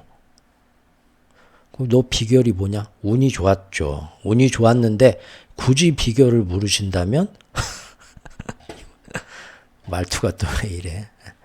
결국은 이 마스터 플랜에서 세력들이 어떻게 움직일 거다 하고 그게 원인으로 저는 본 겁니다. 그래서 지금 3분기에 다시 이렇게 오른 것도 저는 시장에서는 트럼프 탓이다 가지만 이게 결국은 또 사람들 돌려먹으려는 것이다. 자기들 욕심 때문에 세계의 경제 위기나 이런 거를 만들 수 있는 그 기틀을 자기들이 지금 세팅해 가는데 이거를 결국은 프레임을 남한테 뒤집어 씌운다. 국제 정세에서는 러시아 탓, 이란 탓, 북한 탓으로만 모든 걸 자기들 책임은 하나도 없는 것처럼 물론 러시아, 북한, 이란 탓도 있죠. 하지만 자기들도 사실 자기들 욕심 때문에 이거를 더 중간에 휴전시키고 그만 싸우자 하는 것도 계속 막으면서 더 일을 더 크게 번져온 게 사실은 자기들 책임인데 그 얘기는 안 하고 세상 사람들한테 잘 모르는 사람들을 선동해가지고 뒤늦게 선동해서 프레임을 씌워서 사람들을 더 자기들 뜻대로 홍위병대로 움직이게 만들어서 더 많은 사람들이 죽고 더 많은 사람들이 힘들어하는 위기를 가져오려고 하는 거죠. 경제도 똑같다는 겁니다. 지금 자기들이 마스터 플랜의 흐름에서 제가 분기 시작하기 전에 이렇게 될 거다 예상한 대로 지금 온 거는 저는 걔네들이 자기들 욕심 때문에 이렇게 마스터 플랜 때문에 할 거다 했던 거고 지금 그렇게 오는 것도 꾸준히 짚었는데 이런 걸 모르면 지금 어제 오늘 나온 것처럼 이제 시장은 전부 다 이게 누구 탓? 트럼프 트레이드 탓이다. 이렇게 가는 겁니다. 만에 하나 이런 식으로 가서 정말 경제위기나 뭔 일이 앞으로 터진다고 합시다. 그러면 세상 사람들은 이런 마스터 플랜이나 이런 것들 자기들 세력들이 자기들의 이득을 위해서 전 세계의 힘든 경제위기를 일부러 가져오려고 조장했다라는 거는 까맣게 모르고 트럼프 때문에 이렇게 됐네. 끝나겠죠? 한번 잘 생각을 해봅시다. 지금 시장에서 대는 핑계가 얼마나 말이 안 되는지. 여러분도 그 기사 내용 전문가 얘기들을 비판 없이 받아들이기 전에 앉아서 1분, 2분만 생각하면 누구나 알 수 있습니다. 근데 사람들이 생각하고 사고하기를 포기한 세상이 됐어요. 모든 그 누가 해주는 얘기 그런 얘기만 다 받아서 지식만 막 점점 더 많이 데이터베이스에 끌어 모아가면은 그게 자기의 지혜가 된다고 착각을 하죠. 근데 그거는 알파고한테 당할 수 없고 챗 GPT한테 당할 수 없습니다. 그럼 인간은 결국은 문명한테 지배당하게 되죠. 자, 한번 어떤 얘기인지 한번 들어보십시오. 지금 이렇게 어제 오늘 뉴스 보면 최근에 주식시장이 일부 이제 트럼프 관련주 빼고는 몇 달간 힘을 못 쓴 것도 어제 같은 경우도 지금 10년물 금리가 다시 4% 넘어가지고 그래서 높은 채권금리 때문이다 이런 기사가 나오더라고요. 그런데 이게 말이 안 되는 게 한 번만 1분만 생각해 보면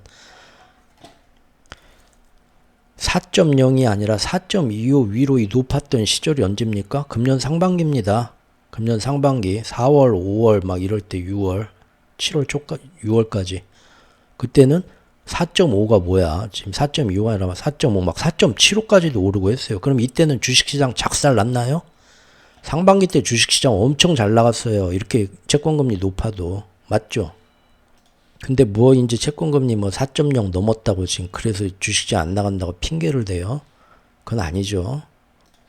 그리고 왜 이렇게 채권금리가 오르는지를 이제 그 사람들도 설명을 해줘야 되는데 과거에 했던 뻔한 얘기들 즉 그때는 뭐 별 신경 안 쓰고 그래서 뭐 어쩌라고 하면서 그냥 채권금리가 내려갔었던 그 해묵은 핑계들 즉 연준 위원들 말 들어보니까 이제 11월에 비컷 안 할 것 같고 그런 잘해야 25bp만 내릴 것 같다. 아니면은 지금 미국 재정 부채가 어마어마한데 해리스가 되든 트럼프가 되든 더 이제 앞으로 많이 늘어날 것 같아. 그래서 지금 국채가 앞으로 더 떨어질 것 같아. 그런 얘기들을 지금 하고 있단 말이에요. 근데 미국 재정 적자 엄청 나가고 부채가 앞으로 더 늘어날 것 같아. 큰일이다. 이 얘기. 최근 한 달 새에 나온 얘기인가요?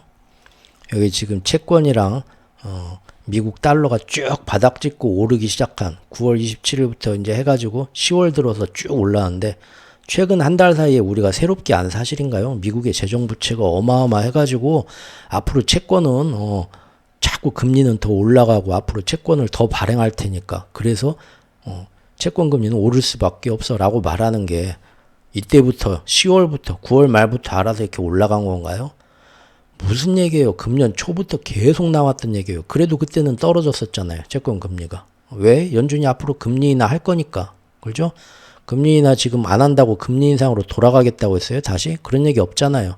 그러면 너무 과했나? 내려왔다고 다시 내려가야 되죠? 이 설명은 말이 안 된다는 겁니다. 또 요즘 트럼프 트레이드 탓을 대는 거 보면 뭡니까? 트럼프가 뭐 관세, 무역 정책 뭐 해가지고 막 걔 때문에 지금 더 빚을 엄청나게 국채를 찍어낼 테니까 그러지 않아도 미국 재정 적자가 엄청난데 트럼프가 정권 잡으면 더 빚을 많이 국채를 찍어내면서 국채가 그냥 아주 빚을 감당을 못하겠네. 미국 부채가. 그러니까 미국에서 찍는 채권도 너무 빚이 많으니까 이자를 많이 줘야만 살 수밖에 없겠네. 그래서 미국의 채권 금리도 트럼프 때문에 올라가네 말을 하죠. 근데 트럼프가 내가 정권 잡으면 관세 막 유럽이고 어디고 다 때리고 방위비고 뭐고 막 중국하고 엄청난 무역 전쟁 할 거고 그 다음에 기업들 법인세 다 감면해주고 내가 뭐 돈 다 풀어갖고 막 이렇게 선심성 공약으로 뭐 할 거다 얘기한 게 이 10월부터 나온 얘기인가요? 5월부터 금년 초부터 했던 얘기예요. 계속. 왜 그때는 근데 떨어졌어요. 이렇게 채권 금리가. 트럼프가 아무리 그런 얘기도 겁 안 먹고 채권 금리 잘만 떨어졌죠? 왜 그랬죠? 아이, 네가 그런 얘기를 하든 말든 어차피 미국 국채 지금 엄청나게 찍어냈고 그래도 미국 경제 잘 나가잖아. 아무 문제 없더라야. 세계에서 잘 나가더라. 그리고 하반기에는 연준이 금리 인하 한다며. 그럼 국채 금리도 떨어지겠지. 그래서 쭉 내려왔던 거 아니에요. 지금 미국 경제 뭐 안 나가나요? 요새 지표 보면 미국 경제 너무 뜨겁대요. 난리가 났대요. 금리 인하를 그래서 지금 하는 게 맞나 할 정도예요. 그리고 어차피 금리 인하 시즌으로 들어왔고 앞으로도 계속 할 거고 트럼프가 하는 얘기가 새로운 얘기도 아니고 근데 이렇게 뜬다고요? 예전에는 말도 안 되고 지나쳤던 핑계를 요새 와서 지금 그래서 지금 오르는 거야. 트럼프 때문에. 얼마나 이제 이 구실이 핑계가 잠깐 생각해 보니까 말이 안 되는지 알겠죠? 예전부터 이 흐름 이런 것들을 디테일한 거를 알고 있으면 지금 이런 핑계를 대도 재판관님 이의 있습니다. 손들고 예전에는 그런 핑계 대면 아니라고 하면서 이렇게 내렸는데 왜 지금은 똑같은 핑계 올랐다고 하면서 트럼프 트레이드 탓에 달러도 오르고 국제 금리도 오른다고 호들갑을 떠나요? 얘기할 수 있지만 자기가 그런 스스로의 생각으로 흐름을 안 잡고 그때그때 전문가들하는 사람 월가의 선동꾼들이 나와서 하는 얘기 그대로 듣고 앵무새처럼 그게 자기가 생각해서 내린 결론인 것처럼 떠들고 다니면 이런 일이 생겼을 때 왜 그런지도 뭐가 잘못된지도 모르고 또 쪼르르 달려가서 그 사람들 얘기 듣고 아마 지금 오늘부터 우리나라 뉴스에도 계속 전문가라는 사람들 경제 전문가들 나와가지고 뭐 교수님 뭐 선생님 왜 이렇게 지금 요새 달러가 이렇게 오르고 국채 금리가 오르죠 하면은 똑같은 핑계 될 겁니다. 이게 지금 미국에서 써준 대로 이랬구나 계속 휘둘려 다니는 거죠. 자 여기까지 하겠습니다. 오늘 저기 너무 또 그지같이 했네요 방송. 여기 블로그에 오셔서 글을 읽어보시는 것을 추천을 드립니다. 제가 지금 아무 두서없이 머릿속에 떠오르는 대로 뭐 원고를 이렇게 쭉 써놓고 원고는 하나 보지도 않고 읽지도 않고 머릿속에 또 의식의 흐름대로 그냥 속사포처럼 몰아붙이기만 했어요. 근데 원고를 읽어보면 훨씬 더 정갈하게 설득력 있게 아주 내용을 이렇게 두서없이 뒤죽박죽 안 하고 이 내용들을 관련 기사들 근거가 되는 기사들하고 해가지고 쭉 적어놔서 원고를 쭉 읽으시면 뭐 거의 한 15분에 한번 쭉 보실 수 있을 겁니다. 오늘 조금 경제, 국채, 환율, 금리 조금 어려운 얘기인데 원래 이제 회원 영상 그런 데서 주로 차분하게 그동안 했던 얘기인데 그동안의 내용을 한 번에 다 몰아가지고 이렇게 얘기를 하려니까 더 좀 이상해지긴 했네요. 압축해서 하려니까. 결론은 그겁니다.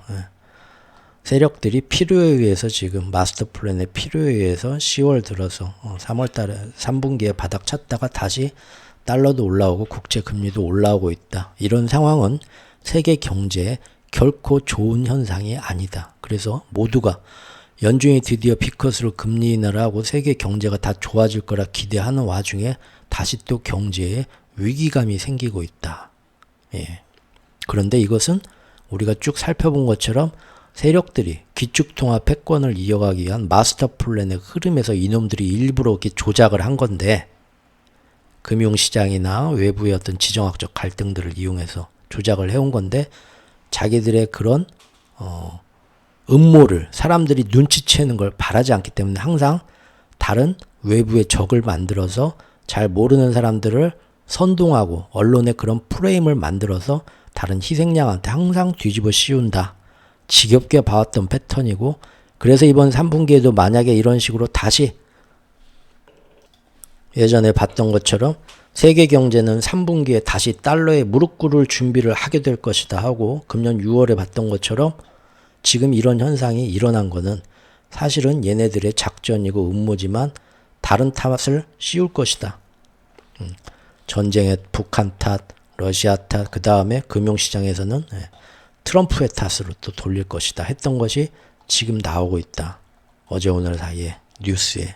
사람들은 결국은 아이고 트럼프 때문에 또 힘들어지네. 저놈이 꼴통이네. 제가 이렇게 얘기한다고 해서 트럼프를 좋아하는 사람입니까 또? 아니죠. 누가 또 당신은 트럼프 입장에서 너무 봐. 예전에도 누가 그러셨는데 제 예전 영상들 쭉 보신 분들은 너는 트럼프를 왜 이렇게 미워하냐 그런 얘기 나올 정도로 항상 어떤 면에 대해서 있는 그대로 보는 겁니다. 좋은 건 좋은 거, 나쁜 건 나쁜 거, 뭐 어떤 모습 좋고 나쁘고를 떠나서. 근데 그 한 면을 본다고 해서 전체의 사람을 흑백으로 평가하는 걸로 오해하시면 안 되고요. 오늘은 여기까지입니다. 5개의 별, 5개의 인연. 인간과 영물이 진화를 거듭하며 부딪히게 되는 시련과 가치들, 그리고 깨달음. 야차요.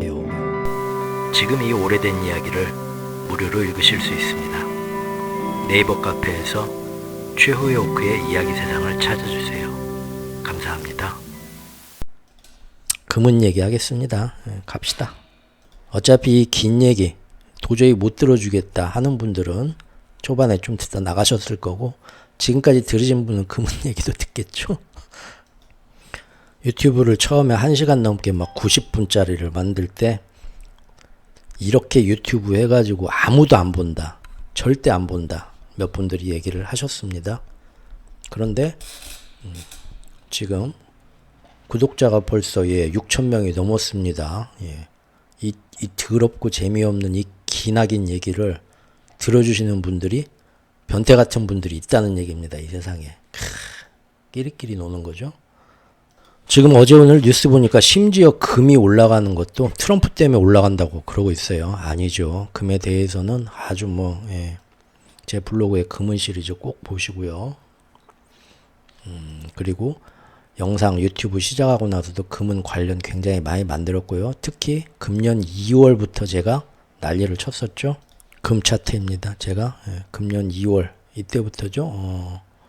여기 어디 있어? 여기. 작년 말부터 이렇게 찍고 올라오는데 이거 언제 올라가나 봅시다. 금년 2월에 넘어가지고 지금 계속 이게 두드리고 있는데 못 잡고 있다. 지난 10년간 4년간의 우리가 흐름을 쭉 그동안 살펴봤었는데 이거 못 막고 있다. 왜 못 막냐? 은시장에서 못 막고 있으니까. 그래서 금시장을 못 막는 거다. 그래서 이거 뚫고 올라오는 순간 이때부터는 사람들이 그전까지는 중앙은행들 이런 국제정세의 흐름을 파악하고 있는 중국, 러시아, 그다음에 제3국들의 중앙은행들이 실물금을 서서히 IMF나 미국에 보고 안 하고 몰래 모으고 있었지만 금년에 금 얼마큼 샀냐 물어봐도 대답도 안 하고 그랬었지만 제가 금의 변화에 바람이 부는 거는 이게 전고점을 뚫는 순간부터다. 그러면 욕심에 투자 욕심에 이 10몇 년간의 저항선을 뚫고 금이 올라오는 순간 자연스럽게 상품 시장에서 여기에 대해서 세력들의 돈은 들어오게 되어 있고 기술적으로 알고리즘에 의해서 인공지능이들 투자하든 프로그램 매매를 하든 들어오게 되어 있고 이게 올리면서 자기들도 이 가격을 띄우기 위해서 좋은 시절이 왔다는 걸 알리기 위해서 언론에 기획 기사를 막 쏟아내기 시작한다. 그래서 앞으로는 금이 뭐 때문에 좋다 하고 그 전까지는 사람들이 잘 모르는 걸 설명해 주기 시작한다. 그러면은 이게 퍼지게 되면은 날마다 뉴스에서 그 얘기가 나오면 결국 뭡니까? 우리 옆집에 복덕방에 박씨 아줌마도 아이고 그 내일 종로에 가서 금 좀 사볼까 하는 바람이 분다. 그게 금에 부는 1차 변화의 바람이다. 예전과 달랐던 거는 뭡니까?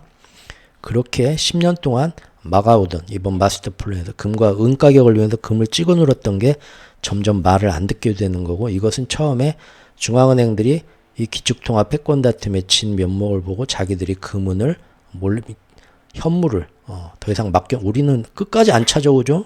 영국은행에다 맡겨놓고 참나 할 말이 뭐 다 생각이 있겠죠. 제가 모르는.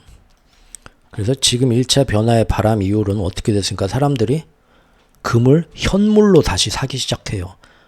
왠지는 정확히 자기들도 몰라. 근데 현물로 사야 된대. 예전에는 금을 현물로, 제가 예전에 금은 살 때만 해도 현물로 사면 바보 멍청이 소리 들었거든요. 맨날 기사에도 바보 멍청이들이나 금을 사랑한다고 나왔고요. 특히 현물로, 종이 ETF도 아니고 현물로 사는 사람들은 참 너 힙합 가수냐? 목에다 차려고 그런 걸 사냐? 그런 얘기 들었죠. 근데 이때부터는 그냥 뭐 어쩐다 똑똑한 사람들이 그런 얘기 해주니까 사람들도 금을 현물로 사기 시작하는 바람이 붑니다. 사실 금, 은에 대한 이해도가 높은 서방의 다른 나라들이나 전쟁을 많이 겪었던 나라들은 우크라이나 전쟁 때부터 사모았습니다. 우리나라만 제일 늦게 바람이 들어온 거죠. 이게 금의 1차 변화의 바람이라고 봤었죠, 제가. 당시 만들었던 영상이네요. 금에 부는 1차 변화의 바람, 우리 슈퍼샤이어인 손오공 형님. 그런데 얼마 전에 회원 영상에서도 말씀을 드렸지만 지금 은혜, 그때 제가 금년 상반기 5월까지 해가지고 금은 시리즈 영상 한 4-5개 만들면서 금의 1차 변화의 바람을 일단 불었다. 이거 못 막는다. 그 다음에 은혜의 2차 변화의 바람이 부는가를 봐야 된다. 그때 설명을 드렸죠. 그리고 2차 변화의 바람이 지금, 그때 제가 은을 볼까요? 은 차트. 이때부터 온스당 30불 가지고 세력이 엄청나게 싸울 것이다. 금년 5월에 이제 5월까지 영상 금은 만들고, 우리는 이거 팝콘 먹으면서 봅시다. 몇 달 동안 찍어 누르겠지만 옛날하고 금은이 달라졌다. 왜? 1차 변화의 바람이 이미 불었다. 차트상에서 몇 달 동안 재밌는 싸움이 되겠지만 길게 보면 결국은 못 막을 거다. 우리 팝콘이나 먹으면서 지켜봅시다 했죠. 실제로 이렇게 몇 달을 싸우죠. 그 이후로 최근까지 거의 넉 달을 싸웁니다. 넉 달을 싸웠는데 이거 다시 또 제가 이때쯤에 영상 만들어서 이거 싸움은 이미 끝났다. 이거 못 올린다. 이제는 31.45달러의 싸움이다. 이것도 팝콘 먹으면서 봅시다 했죠. 예. 그리고 예전에 그 금은 시리즈 영상 꾸준히 저랑 같이 지켜보신 분들은 아실 겁니다. 가장 최근의 영상에서도 소개를 드렸지만 이거 못 잡으면 결국은 어떻게 됩니까? 방어선 제가 여기서 쳐야 된다고 했죠. 요거 맞고 35달러에서 쳐야 된다고 말씀드렸습니다. 이건 환율하고 똑같은 겁니다. 이미 여기서 기술적 지지 저항선을 뚫어버리게 되면 이때부터는 자동으로 들어오는 매수세가 더 많아지는데 여기서 막아봤자 의미가 없습니다. 근데 환율처럼 이 중요한 기술적인 어떤 그 경계선이 되는 데에서는 여기서도 자동 프로그램 매매나 어떤 추적해서 들어오는 뒷 매수세들이 여기서부터는 고민하고 눈치 보게 됩니다. 차익 실현에. 그래서 보통 여기다 갖다가 막는 거거든요. 여기서 안 되면 후퇴해서 여기 참호해서 막는 게 좋을 거다. 그래서 제가 말씀드렸죠. 그리고 재밌는 거는 지금 은혜 일찌감치 그서났었죠. 재밌게 딱딱이 5달러 간격으로 그런 지지선들이 앞으로 나옵니다. 그래서 제가 이거 뚫리면, 앞으로 뚫려서 올라가면 별일 없으면 온스당 50달러까지는 봐야 되는데, 어깨에서 판다고 할 때 세력들은 아마 여기서부터 개미들 또 불러 모아서 넘기고 자기들은 45달러부터 털지 않을까, 뭐 이런 얘기까지 했던 것 같네요. 근데 지금 어제 오늘 보면 어떻습니까? 갑자기 장대 양봉으로 뜨죠, 은이? 이거 뭡니까? 이거 막으려다가 바로 제가 예언했던 것처럼 막으려다가 안 되겠다 붙이니까 넘어가고 여기서부터 경계선 방어선 만든 겁니다. 그러니까 갑자기 쭉쭉 잘 올라가죠. 그리고 이제 여기서 이제 막아가지고 기세를 누르고 이제 또 국제정세에 다른 일을 하면서 언젠가 한번 금은은 찍어 누르려고 하겠죠. 그럼에도 불구하고 예전처럼 안 당할 거라 이겁니다. 브릭스도 지금은 많이 조만간 브릭스 영상 만들 건데, 브릭스 많이 찍어 눌러서 힘이 약해졌지만 시간을 길게 두고 보면 절대 인위적으로 달러 생명이 미국 생명은 오래 못 갑니다. 문제는 그냥 넘기는 게 아니라 그 안에 한번 똥물을 찌끄린다 이거예요. 그냥 나만 그냥 죽기 싫다 하고 그 위험한 전쟁 상황을 잘 봐야 되고요. 오늘 간단하게 몇 개 말씀 못 드렸는데 다음 기회에 이제 틈틈이 얘기를 했으니까요. 맛보기로만 살짝 말씀드리면 은에 대한 2차 변화의 바람은 바로 얼마 전에 이 영상에서 말씀을 드렸었는데 은의 그 어떤 채굴, 정제, 유통하는 그 다음에 금은시장의 트레이더들이 지금 이미 얘네들끼리는 지금 이거 더 오른다. 우리가 보는 거하고 똑같은 걸 본다. 기술적 지지선에서 이거 넘는 순간 제가 말씀드렸죠. 아는 놈들은 다 보고 있다고 이 선을. 이거 넘는 순간 얼마 전에 설문조사한 거 소개해드렸죠. 얘네들도 이제 보는 겁니다. 야, 은이 지금까지하고는 다르다. 그리고 지금까지 우리가 쭉 해왔던 은의 수급 문제, 수요 공급의 문제, 뭐 여러 가지 그게 이제 2차 변화. 이게 예전에 금이 올랐을 때처럼 앞으로 금이 더 오를 수밖에 없대라는 얘기를 옆집 부동산 박씨 아줌마도 기사 보고 저한테 얘기해 줄 정도가 되면은 사람들한테 퍼지면 그때는 힘받아 못 맞고 올라가는 거라고 했죠. 그리고 실제 지금 얼마나 올랐습니까? 금년에 금이 한 40% 올랐나요? 30% 올랐나? 40% 올랐나? 그러죠? 근데 사실은 은이 더 올랐죠. 작년부터 지금까지 금보다 은이 더 올랐는데 언론에서 꼭꼭 막고 있죠. 은시장 못 막고 은에 또 금처럼 집중하는 순간 금은 이제 더 이상 막을 수가 없거든요. 그러면 기축통화 마스터 플랜이고 뭐고 다 날아갑니다. 그래서 사실 트럼프가 당선될 가능성이 높아지거나 금은이 계속 오르는 게 좋은 것만은 아닙니다. 그러면은 어떤 세계의 경제 충격을 주고 싶은, 그래서라도 달러를 다시 지키고 싶은 그런 세력들의 유혹이 더 커지기 때문이죠.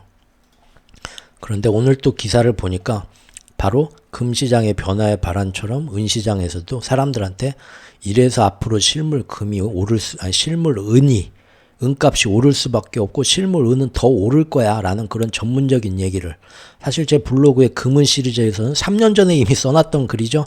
그 얘기를 드디어 하기 시작한다. 그래서 이거를 옆집에 박씨 아줌마가 와갖고 최옥구 씨 뭐해? 차 한잔 하면서 내 얘기 좀 들어봐. 자네 매일 소주 먹고 순댓국이나 먹고 세상 물정 모르고 너 어떻게 그렇게 독거노인으로 살다가 죽으려고 지금 고독사 하려고 그래? 내 얘기 잘 들어. 내가 이제부터 은에 대한 얘기를 해줄 테니까 어디서 들은 얘기 갖고 와서 이래서 은이 오를 수밖에 없어. 지금 저한테 얘기해 줄 정도가 되면 그때는 금시장의 1차 변화의 바람이 아니라 은시장의 2차 변화의 바람이 될 거라 제가 몇 달 전에 얘기를 했었죠. 그게 언제 부는지 보자. 팝콘 먹으면서. 지금 넉 달 지났는데 어제 오늘 뉴스가 다 그 뉴스입니다. 자, 다른 기사들도 있지만 오늘은 이 기사를 한번 보여드릴게요. 최고가 경신을 하고 있는 것은 금만이 아니다. 은가격도 상승하고 있다. 올 들어 약 41% 상승했다. 자, 귀금속 전문가들은 그럼에도 은이 수요에 비해 여전히 공급이 계속 부족한 상태라고 지적했다. 또 금 1온스당 은 55온스였던 역사적 가격별이 금은 라티오 얘기하는 거죠. 금은비. 최근 금 가격의 급등으로 금 1온스당 은이 81온스로 크게 벌어진 것도 은의 가격 상승을 예상하게 만드는 요소라고 밝혔다. 야, 역사적으로 금과 은의 비율이 1대 10이나 1대 12, 태양과 달의 공전, 1년에 12달이 있는 것처럼 그런 비율로 동서양에서 맞춰왔지만 그것이 지금 달러가 금은을 일부러 찍어 누르고 거짓 기축통화가 된 세상, 최근 몇십 년간 1대 50을 넘어서 최근에 1대 80 몇까지 벌어지는 말도 안 되는 식으로 은이 특히 은만 끌어당기면서 조작을 하다 보니까 은이 저평가됐다. 제 블로그에 금은 시리즈에 3년 전에 다 한 얘기 그거 하도 그냥 제가 막 난리를 쳐갖고 아유 그래 한번 읽어볼게 하고 읽어보신 분들은 지금 이런 얘기 들으면서 드디어 그때가 왔구나 하시는 거죠. 이런 얘기들 거기서 했던 얘기들이 주류 언론에 나오는 때 아무도 모르는 이런 얘기가 있나 했던 것이 주류 언론에 나온 때가, 그리고 이것을 옆집 박 사장님 와서 나한테 해줄 때 그때가 변화의 바람이 불고 그때는 못 막는다고 했습니다. 그런데 이것이 은시장에서 2차 변화의 바람이 우리가 이건 또 언제 오나 보다 했는데 지금 왔습니다. 이런 기사가 나오는 거예요. 이는 금 가격 대비 은 가격이 저평가됐다는 것을 은 가격이 향후 금보다 더 오를 가능성이 앞으로 있다. 지금 은이 급등할 만한 요소를 모두 갖췄다. 30년간 여기에서 지금 그 은 시장에 있는 사람들이 이런 얘기를 합니다. 금이 새로운 기록을 향해 치솟으면서 은에 대한 매수 압력이 커지고 있다. 4년째 은은 그런데 공급 부족 상태이다. 앞으로도 계속 공급 부족이라고 말씀드렸습니다. 은이 그동안 아주 오랫동안 많은 투자자들에게 좌절을 안겨줬지만 좌절의 시기는 지금 지나고 있다. 수년간의 좌절이 눈 깜짝할 새에 반전될 수 있다. 그런 희망과 함께 자기들도 들어갈 거니까 너희들도 들어와라, 그 얘기입니다. 너무 길고 지루하신 분도 있겠지만 재밌죠. 그동안에 쭉 이 스토리를 알고 디테일을 같이 살펴보면 어쩌다 들어오면 뭐 세 줄 요약하지 뭐 쓸데없는 얘기, 그래서 뭐 사라고 그렇게만 생각하시는 분들은 다시는 안 오겠지만, 어쩌다가 2년이 돼갖고 그동안 흐름 같이 보신 분들은 쭉 따라오면은 재밌죠. 석 달, 넉 달 전에 했던 얘기, 6개월 전에 했던 얘기 나중에 그대로 나오죠. 이런 게 재밌죠. 저도 이 재미 합니다. 그리고 얘기 나온 김에 은시장의 3차 변화의 바람도 제가 살짝 저번에 언급을 했었습니다. 3차 변화의 바람은 뭡니까? 은시장에서 실물 은이 빠르게 사라지고 있고 이미 실물 뱅크런이 일어났다. 그때 이제 난리 나는 겁니다. 자, 금년 5월부터 만들었던 영상들 제목만 보세요. 드디어 은 11년 만에 반격이 시작된다. 이제 11년 만에 돌아오는, 금에 이어 은에도 부는 2차 변화의 바람. 사람들이 절대 은에 대해 알게 해서는 안 돼. 그런데 가장 무서운 건 뭡니까? 은이 점점 귀해지고 앞으로 더 귀해질 건데, 마지막에 3차 변화의 바람, 사람들이 실버로는 이미 시작되었다. 금고 열어보면 은이 하나도 없다. 요거까지 알게 되면 그때는 이제 진짜 폭등이죠. 막을 수 없죠. 기축통화 달러는 자연의 섭리에 의해서 지하에서 올라온 진짜 왕의 귀환으로 정말로 이 거짓 기축통화의 시대가, 사실은 브릭스가 그렇게 노력을 하고 사람들이 노력을 하고 잘 안 되는 건데, 지구를 지배하는 시료 세력 때문에, 그 힘 때문에, 그 권력에 못 이기는 건데, 자연스러운 섭리에 의해서 금, 은이 이것을 다 깨부술 수도 있다. 두서없는 소리, 항상 다른 방송보다 깔끔하지 못하고 능력도 떨어지고 하는데도 잘한다 잘한다 칭찬해 주시면서 항상 응원해 주시는 분들, 꾸준히 후원해 주시는 분들 정말 감사합니다. 여러분 덕분에 포기 안 하고 있습니다. 좋은 밤 되십시오.